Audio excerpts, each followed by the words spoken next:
राय star एक military officer था। वह जरूरी मिशन के लिए अपने हेलीकॉप्टर में बैठकर अपने गांव से उड़ान भरी। आसमान की ऊंचाइयों से उसे सब कुछ शांत दिख रहा था। जैसे ही राय स्टार का हेलीकॉप्टर एक घने जंगल के पास बसे छोटे से गांव के ऊपर पहुंचा, अचानक एक जोरदार धमाका हुआ। हेलीकॉप्टर किसी जलते हुए गोले की तरह, धुआं, आग और तेज रफ्तार, और फिर एक जोरदार टक्कर। हेलीकॉप्टर पूरी तरह ब्लास्ट हो गया। किस्मत अच्छी थी कि राय स्टार बच गया, लेकिन शरीर जख्मों से भरा था, खून बह रहा था, लेकिन वह जिंदा था। जिस गांव में क्रैश हुआ था वह गांव बहुत सुंदर था, लेकिन वहां की हवा में कुछ अजीब था। शाम ढल रही थी और धीरे धीरे अंधेरा गहराने लगा था। जैसे ही 7 बजा, अचानक पूरे गांव का माहौल बदल गया। शांति की जगह एक अजीब सी अफरा तफरी मच गई। गांव के लोग पागलों की तरह अपने घरों की ओर भाग रहे थे। लोगों के चेहरे पर एक अजीब सी चिंता झलक रही थी। उनका पूरा बदन भागते समय थर थर कांप रहा था। हर कोई अपने अपने घरों के अंदर तेजी से भाग रहे थे। लोग घरों के अंदर घुस के अपने अपने दरवाजे ऐसे बंद कर रहे थे जैसे बाहर कोई मौत खड़ी हो। धड़ाधड़ दरवाजों के कुंडे चढ़ाने की आवाजें आने लगी। खिड़कियां बंद किए जा रहे थे। देखते ही देखते गांव खामोश और डरावना लगने लगा। राय स्टार अब गांव में और अंदर तक चला गया, लेकिन अचानक 2 आदमी उसके सामने से पागलों की तरह भागते हुए निकले। राय स्टार को कुछ समझ नहीं आ रहा था, वह बस उन्हें देखता रह गया। तभी आसमान से एक भयानक कांव कांव की आवाज आई। राय स्टार ने ऊपर देखा तो काला कौवा सीधा उसके चेहरे पर झपटने के लिए बढ़ा। फिर तभी ठाए एक गोली चली और वह कौवा बीच हवा में ही ढेर होकर जमीन पर गिर पड़ा। राय स्टार के पीछे एक आदमी खड़ा था। वह तेजी से राय स्टार के पास आया और उसे बुरी तरह डांटने लगा। अरे ओ पागल, दिमाग खराब हो गया है क्या तुम्हारा? 7 बजने के बाद भी यहाँ बाहर मौत का तमाशा देख रहे हो? वो तो मेरी किस्मत अच्छी थी कि मैं भी आज खेत से लौटने में लेट हो गया, वरना ये काले कौवे अब तक तुम्हारे शरीर के चीथने उड़ा चुके होते। अब मेरा मुंह क्या देख रहे हो? भागो, वरना उनका पूरा झुंड आता ही होगा। राय स्टार लड़खड़ाते हुए उस आदमी के पीछे भागा। पास में ही उसका घर था। जैसे ही वे अंदर घुसे और खिड़की के पास आकर रुक गए, राय स्टार ने अपनी सांसें संभालते हुए कहा, अरे यार मेरे भाई, कोई मुझे समझाएगा कि ये सब क्या बकवास चल रहा है? जब से इस गांव में कदम रखा है, कभी लोग कुत्ता पीछे पड़ा हो जैसा भागे जा रहे हैं, कभी कौवा मुंह में घुसे जा रहा है। तुम ही बताओ अब। उस आदमी ने एक ठंडी सांस भरी और बोला, अरे भैया, तुम्हें क्या ही बताऊं, इस गांव की खूबसूरती के पीछे एक बहुत गहरा और खौफनाक श्राप छिपा है। जैसे ही घड़ी की सुई 7 पर आती है, पास वाले उस मनहूस जंगल से इन खूनी कौवों का एक सैलाब उमड़ता है। जैसे ही इनकी काँव काँव सुनाई देती है, लोग जहाँ होते हैं वहीं भागते हुए घर में चले जाते हैं। जो बदकिस्मत बाहर रह गया, ये कौवे उसका वो हाल करते हैं कि रूह कांप जाए। ये सीधे इंसान के मुंह के अंदर घुस जाते हैं और कुछ ही पलों में उसके सीने और पेट को फाड़कर बाहर निकलते हैं। इंसान के शरीर का मांस तक गायब हो जाता है, बस जमीन पर खून की नदी बचती है। उस आदमी ने आगे कहा, ये सब उस श्रापित जंगल की वजह से है। वहाँ बारिश तो होती है, लेकिन आज तक पेड़ों पर एक पत्ता भी नहीं उगा। जो उस जंगल में गया वो कभी लौट कर नहीं आया। आज तक कोई इस राज का पता नहीं लगा पाया। पर तुम्हारी मिलिट्री की वर्दी देखकर लगता है कि तुम बहादुर हो। अब तुम ही बताओ, क्या हम इस नर्क से कभी आजाद होंगे? गांव का खौफनाक सच सुनकर राय स्टार के रोंगटे खड़े हो गए। लेकिन राय स्टार एक फौजी था और उसका दिल कमजोर नहीं था। उसने मन ही मन ठान लिया कि चाहे जान चली जाए, पर वह इस गांव को इस नर्क से आजाद करा के रहेगा। अगले दिन राय स्टार बिना किसी को कुछ बताए चुपके से उस सूखे और वीरान जंगल की ओर चल पड़ा। वही जंगल जहां से वे खूनी कौवे आते थे। वह हिम्मत करके जंगल में आखिरकार घुसा, लेकिन दिन ढल गया और शाम के 7 बजने का वक्त करीब आ गया।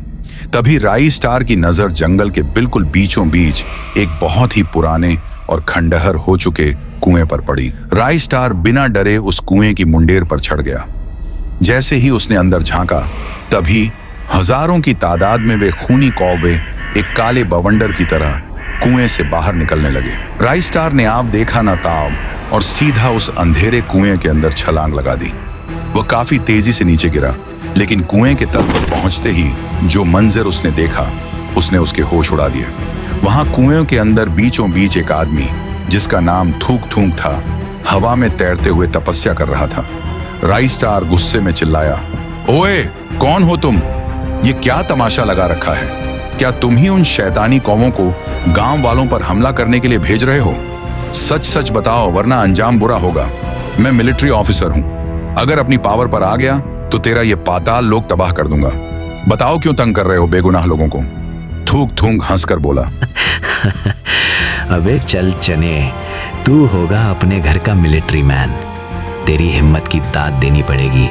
लोग तो इस जंगल में कदम रखने से थर-थर कांपते हैं और तू सीधा मेरे कुएं में कूद आया। वो तो शुक्र मना कि मेरा ध्यान नहीं था, वरना तू ऊपर ही ढेर हो जाता। और अब यहाँ आकर मेरी वजह जानकर क्या करेगा? तू अब जिंदा बचेगा ही नहीं। देखो, मैं एक फौजी हूं और फौजी का काम रक्षा करना होता है। मुझे पता है कि कोई भी इंसान बिना वजह इतना पत्थर दिल नहीं बनता। तुम लोगों को मार रहे हो, इसके पीछे जरूर कोई बड़ी तकलीफ या वजह होगी। अगर तुम मुझे अपनी कहानी बताओगे तो शायद मैं तुम्हारी कोई मदद कर सकूं। राई स्टार की बातें सुनकर थूक थूक ने रोते हुए कांपती आवाज में अपनी दास्तान सुनानी शुरू की। राई स्टार, कुछ साल पहले मेरा नाम इस इलाके में सम्मान से लिया जाता था। मैं उस गांव का राजा हुआ करता था। मेरे पास बेशुमार दौलत थी, आलीशान महल था और वफादार नौकरों की फौज थी। मैं अपनी प्रजा को अपनी संतान मानता था। एक दोपहर में अपने दरबार में मखमली कुर्सी पर बैठा था, तभी मेरा सबसे खास और वफादार मंत्री धनपाल मेरे पास आया। उसने बड़े प्यार से झुककर कहा, महाराज, आपके लिए खुशखबरी है। मुझे पता चला है कि गांव के पास वाले उस सूखे जंगल के एक पुराने कुएं में सदियों पुराना खजाना गड़ा है। वो सोना इतना है कि आप दुनिया के सबसे अमीर राजा बन जाएंगे। अगर यकीन न हो तो चलिए मैं खुद आपको वो जगह दिखाता हूँ। मैंने धनपाल पर अपनी जान से ज्यादा भरोसा किया था। मैं लालच में नहीं बल्कि अपने राज्य की भलाई के लिए उसके साथ निकल पड़ा। हम जंगल के बीचों बीच उस पुराने कुएं के पास पहुंचे। जैसे ही मैं मुंडेर पर चढ़कर अंदर खजाना देखने के लिए झुका, वही मेरी जिंदगी की सबसे बड़ी भूल थी। पीछे से धनपाल ने पूरी ताकत से मुझे धक्का दे दिया। मैं सीधा नीचे गिरा। मेरी चीख कुएं की दीवारों से टकरा कर रह गई और मैं तड़प तड़प कर मर गया। मेरी लाश वहीं सड़ती रही, लेकिन मेरी आत्मा को चैन नहीं मिला। ऊपर धनपाल जश्न मना रहा था। उसने गांव वालों से झूठ बोल दिया कि मुझे भेड़िए खा गए। लोगों ने उसकी बात मान ली और धनपाल मेरी गद्दी पर बैठ गया। वो मेरी सारी संपत्ति का मालिक बन बैठा और लोगों ने जमकर उसका साथ दिया। मैं मरा जरूर हूँ, लेकिन मेरी रूह तब तक शांत नहीं होगी जब तक मैं उस गद्दार धनपाल का खून न पी लूँ। वो आज भी जिंदा है। मैं हर शाम 7 बजे अपने खूनी कौवों को उसे मारने के लिए भेजता हूँ, लेकिन उस पापी ने बड़ी सेना और बंदूकों का इंतजाम कर रखा है। जैसे ही मेरे कौवे पहुँचते हैं, वो गोलियाँ चलवा कर उन्हें मार गिराता है। राई स्टार, तुम्हारे पास ताकत है, मेरी मदद करो। उस धोखेबाज धनपाल को उसके किए की सजा दो, उसे जान से खत्म कर दो। जिस दिन उसका अंत होगा, मैं ये सब बंद कर दूंगा और हमेशा के लिए शांत हो जाऊंगा। फिर ये गांव फिर से खुशहाल हो जाएगा। राई स्टार को समझ आ गया था कि असली दुश्मन कौवे या थूक थूक नहीं, बल्कि वो गद्दार राजा धनपाल है। उसने मदद करने की ठानी। अगली सुबह होते ही राई स्टार ने पूरे गांव को बीचों बीच एक जगह इकट्ठा किया। लोगों के चेहरों पर अभी भी कल रात का खौफ था। राई स्टार सबके सामने रुककर अपनी कड़क आवाज में बोला, गांव वालों, आप जिसे अपना राजा मानते हैं वो असल में एक कातिल और धोखेबाज है। थूक थूक को किसी भेड़िए ने नहीं मारा, बल्कि इसी धनपाल ने उन्हें कुएं में धक्का देकर उनकी जान ली थी। राई स्टार ने करीब 1 घंटे तक सबको थूक थूक की आत्मा की पूरी कहानी और धनपाल की गद्दारी का सच समझाया। जब लोगों ने हकीकत सुनी तो उनकी आंखों में आंसू और गुस्सा एक साथ फूट पड़ा। उन्हें समझ आ गया कि वे सालों से जिस डर में जी रहे थे, उसका जिम्मेदार कोई और नहीं बल्कि उनका अपना राजा धनपाल था। राई स्टार ने आगे कहा, देखो गांव वालों, अब वक्त आ गया है कि इस जुल्म को खत्म किया जाए। जब तक थूक थूक को इंसाफ नहीं मिलेगा, उनकी आत्मा को शांति नहीं मिलेगी। हमें उस गद्दार धनपाल की बलि देनी होगी। कल सुबह हमें उसे पकड़कर गांव के बीचों बीच वाले पेड़ के पास लाना होगा। गांव वाले गुस्से में चिल्लाने लगे, हाँ, हम इस पापी को नहीं छोड़ेंगे। खुद मजे ले रहा है और हमें रोज मौत के साए में जीना पड़ता है। चलो उस गद्दार को उसकी सही जगह दिखाते हैं। अगले दिन सुबह होते ही धनपाल को घसीटते हुए बाहर निकाला और गांव के बीच वाले विशाल पेड़ पर उसे उल्टा टांग दिया। धनपाल गिड़गिड़ाता रहा, रहम की भीख मांगता रहा, लेकिन आज किसी के दिल में उसके लिए दया नहीं थी। राई स्टार ने अपनी तलवार से एक ही झटके में धनपाल का सिर धड़ से अलग कर दिया।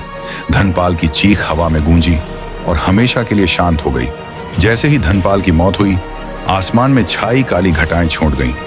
उस शाम 7 बजने के बाद भी न तो कोई खौफनाक आवाज आई और न ही खूनी कौमों का कोई झुंड। सन्नाटा था, लेकिन खौफ का नहीं बल्कि शांति का। थूंग थूंग की आत्मा को अब चैन मिल चुका था और गांव वाले अब चैन की नींद सोने लगे।